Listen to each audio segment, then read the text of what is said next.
போர் motor repair ஆகி ஒரு வாரம் ஆயிடுச்சுங்க. அது வண்டிக்காரர் வரல. அந்த கிணத்துல தண்ணி சரி இருக்கிறதுனால அதையும் எடுத்து பார்த்துக்கலான்னு சொல்லிட்டு போர் மோட்டர் ரிப்பேர் ஆனால் மட்டும்தான் இந்த பழைய காவாயெல்லாம் இந்த மாதிரி செதுக்கி நம்ம கிணத்துல இருக்கிற தண்ணி எடுத்து வரதுக்கு சரி பண்ணுவோம். தண்ணி மோட்டர் ரிப்பேர் ஆகாது இருக்கிற வரைக்கும் அதில் இருக்கிற தண்ணியை அப்படியே நம்ம டைரெக்டாக எடுத்து விட்டுப்போம். தீவன பயிருக்கு மட்டும் எப்போவுமே அது அந்த மாதிரி தான் பாயும். இன்றைக்கி கெட்டு போனதுனால 2-3 வருஷத்துக்கு முன்னாடி இந்த மாதிரி போர் மோட்டர் ரிப்பேர் ஆகிட்டு இந்த காவையை செதுக்கி சரி பண்ணி தண்ணி பாய்ச்சப்போ மறுபடியும் அதே சூழல் ஏற்பட்டுச்சு.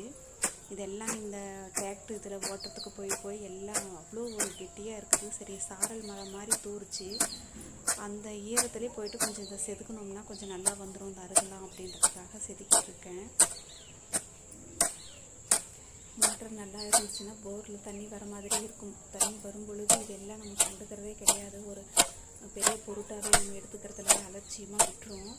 அது ஒன்று ஏதாவது ரிப்பேர் ஆகும் பொழுது அந்த இனத்தினுடைய அருமை தெரியுதுன்றாங்க. அந்த மாதிரி இப்போ தான் அந்த கிணத்து தன்னுடைய அருமை தெரியுது. இந்த நம்ம தீவன பயிருக்கு மட்டும் இது வழியாக தான் நம்ம போகணும். மற்றதுக்கெல்லாம் அப்படியே நம்ம தண்ணி எடுத்து பார்த்துக்கலாம். கிணத்துலேருந்து பக்கமே தான். இது எப்பயாவது யூஸ் ஆகும். இந்த காவா இந்த மாதிரி 3 மோட்டர் ஏதாவது ரிப்பேர் ஆனால் அப்படின்றதுக்காக இந்த காவா விட்டு வச்சுருக்கேன். ரொம்ப நாளாக இது அப்படியே 2-3 வருஷ கணக்கில் இதில் இருக்கிற பில்லு கூட இருக்க மாட்டோம். அப்படியே மாடு கட்டி தான் மேய்ப்பேன். இன்றைக்கி இது எல்லாம் நம்ம கையில் செதுக்கி எடுக்கிறதுக்கு ஒரு வழி ஆகிடும். சரி முள்ள இன்னும் கொஞ்சம் நாளைக்கு கொஞ்சம் செதுக்கிக்கலாம் அப்படின்னு சொல்லிட்டு சரி பண்ணுறேன். பார்க்கலாம். தண்ணி எடுத்து விட்டால இது மோட்டர் தண்ணி வரும் பொழுது எல்லாம் இந்த காவை அடங்குமா இல்லை காவை எங்கெங்கே உடஞ்சி போகுது தெரியல.